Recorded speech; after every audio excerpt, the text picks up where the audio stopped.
Wheatstone has been active in AOIP for a long time, highlighting concepts like routable virtual mixers, distributed intelligence, and audio tools right on the network instead of in various boxes. Jay Tyler is here with us. Hi, Jay. Hi, Paul. How are you? Thanks for having us. Great, thank you. There's a WheatNet IP IO access unit coming out this fall called the Blade 4. Tell us, why do we need this product?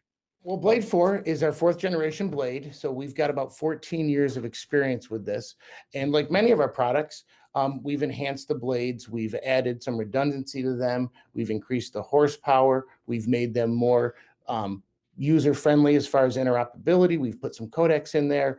And we've just given them the ability to do more and as a standalone device. Now, I know you've emphasized redundancy as an important aspect of this. So, what are the redundant features of Blade 4? Blade's always had some redundancy as far as networking and the ability to self-heal and back each other up. We've beefed them up internally with dual rugged power supplies that we manufacture and make here at Wheatstone. That's an option. And every Blade 4 comes with dual redundant network ports. Our customers can benefit by these redundant network ports in various ways. They can set them up as a dual stream. They can set them up as a admin and streaming. We've got hitless switching that's involved with these. They could just set them up as an admin on the network and actually stream no audio anywhere else, just sort of as a standalone box. So that's a big benefit. It'll make our engineers sleep better at night, giving them as much redundancy as they've asked for.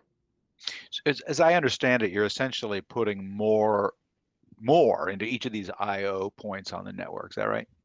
Yeah, in the past, there were certain applications that we had, like our screen builder, our meter application, our LIO viewer, PCXY. These were apps that would run on a computer on the Wheatstone network. Now, Blade 4 itself is able to run them and talk to other blades and run apps without the need of any computers or third-party hardware. As I understand it, codecs are an option in the Blade 4. Is that right? Yeah, each Blade 4 can stream 2 channels of Opus codec. This will give us the ability to extend outside your local area network or what was typically a closed WheatNet system. In the old days, we used third-party hardware or codecs. Now we have the ability to stream from city to city within the Wheatstone network, traversing the public internet. You also mentioned something earlier, source attributes. Can you talk a little bit about why that's important? Sure. As we have these multi-studio facilities now, we are sharing resources such as codecs, remote gear, and also people are doing more within the facility in multiple studios. So we can take an example of a board operator who might do an air shift, and he's got his particular EQ and dynamic setting and voice setting for him. As he moves around the facility and goes from the on-air room to the production room or to the image room, as he calls up his particular source, all of those settings will follow him around. Um, as you know, remote broadcast has been huge the last 4 or 5 months.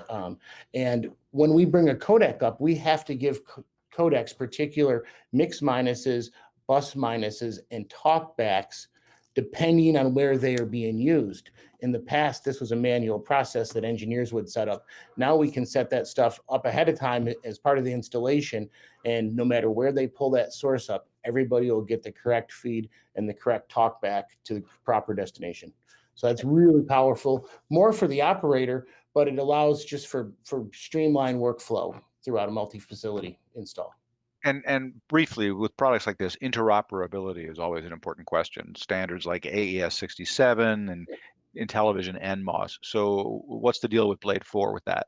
So you said it, we cover all of those. So what the big thing with Blade 4 is now we have multi-channel support for 1, 2, or 8 channels.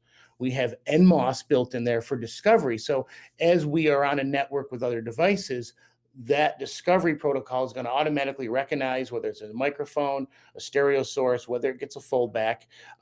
We're really flexible on packet timings. There's lots of different standards out there now, so we have to be adaptable on packet rates. So we've got 125 microsecond, 250 microsecond, 1 millisecond, and 5 millisecond packet support. So that should cover everything from the professional equipment to the consumer type Dante stuff that people want to bring into the broadcast facility.